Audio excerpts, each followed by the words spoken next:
welcome back to the channel. This is another Ben & Jerry's recipe. This is their thick mint. This is a topped flavour. Came out 4 or 5 months ago, something like that.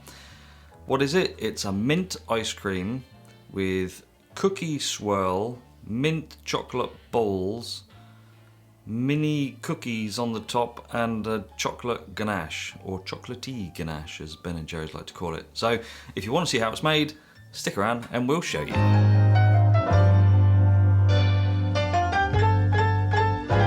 So for this recipe we're going to start with the cookies, and I've gone for a typical blog recipe online and it's gone completely wrong. Did this last week, I'm doing it again this week it appears. So I've adjusted the recipe based on a BBC Good Food website, and that's pretty reliable.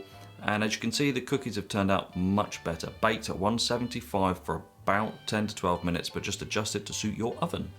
Once your cookies are baked, let them cool on a wire rack. But we need to use these cookies to make 3 different cookie dudes. I mean cookie elements. So let's start with the mint cookie balls. So whilst a couple of the cookies are still just slightly warm, break them up into a small bowl and add your mint extract and just a little heavy cream. Mix it all together and then take approximately 1/4 teaspoons of that mix and semi-shape it and put it on a plate and pop it in the freezer. Once they're frozen, take them out and play with your balls until they're round. Then put them back in the freezer. Next is the cookies for the top. So you need to take the smallest cookie cutter you've got, or whatever it is that's about 10 to 12 millimeters in diameter, and cut out the little baby cookies. Just press them down gently and then put them in a small container and put those in the freezer as well. Finally, we're going to need to prepare a few cookies for the cookie swirl. Ben & Jerry's cookie swirl is normally just a dry powder mixed in layers, and that's what we're going to do here. For this, we're going to dry a cookie or 2 in the fridge overnight. So take your dried cookies out the fridge and break them up into a really nice fine cookie dust.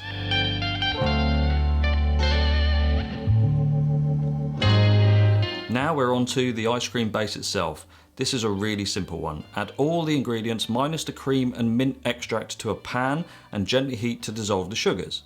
When done, remove from the heat and add the cream and finally the mint extract. In the fridge it goes for a couple of hours. When it's chilled, churn it as normal and get all your component parts ready. I'd leave your balls in the freezer until last minute, but that's generally just some good life advice for the guys watching out there.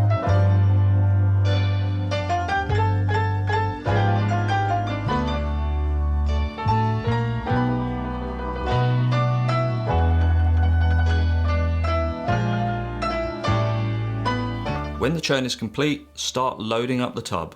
Layer in your cookie swirl, mint cookie balls, and remember not to overfill this tub. Put it in the freezer for an hour or so, and when the top is frozen just a little more, place your mini cookies on top and pour on your chocolate ganache, and then put it back in the freezer for a few hours.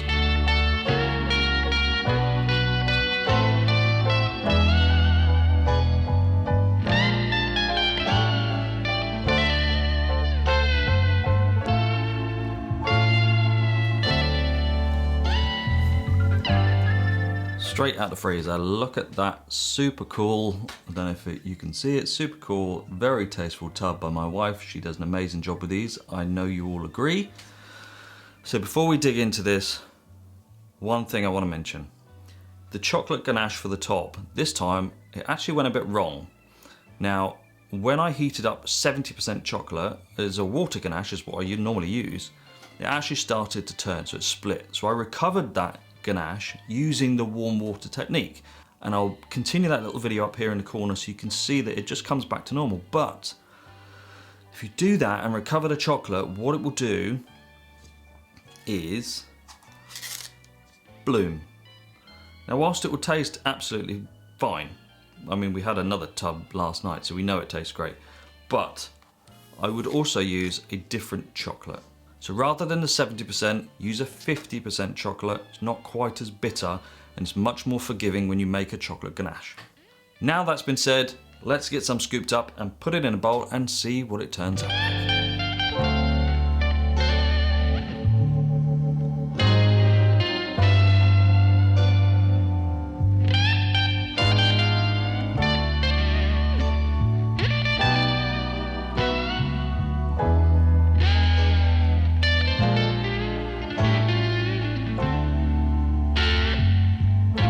So there we go. First thing you have to know, if you've never had this before, it's not green. Now, whilst a lot of people these days don't like coloured ice creams or artificially coloured ice creams, I don't mind it. For me, mint ice cream should be green, but it's totally up to you. You can see the cookie layers, you can see these cookie little mint balls in there. You've got the big chunky chocolate top with the mini cookies. Let's just dig in and see what it tastes like, shall we?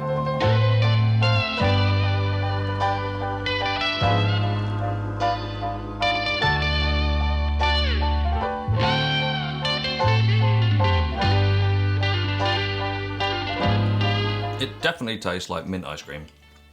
It's good quality mint extract used in this. I've used various different ones over the years. Some are better than others, so try and use a good quality one.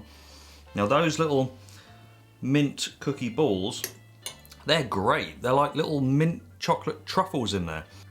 The cookie swirl, which is the cookie dust layered throughout, that's really nice. You just get a little bit of a texture change in the ice cream itself. The chocolate on the top,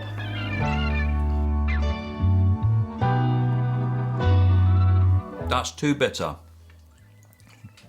Like I said, use 50% chocolate, 70% chocolate, because there's a fair bit of it on top. It's a little bit overpowering for the ice cream, but that side, the whole combination actually is really, really nice. I'm a big mint ice cream fan. It's one of my favourite flavours. If you like mint, you try this one. If you don't, probably would avoid this one if I were you.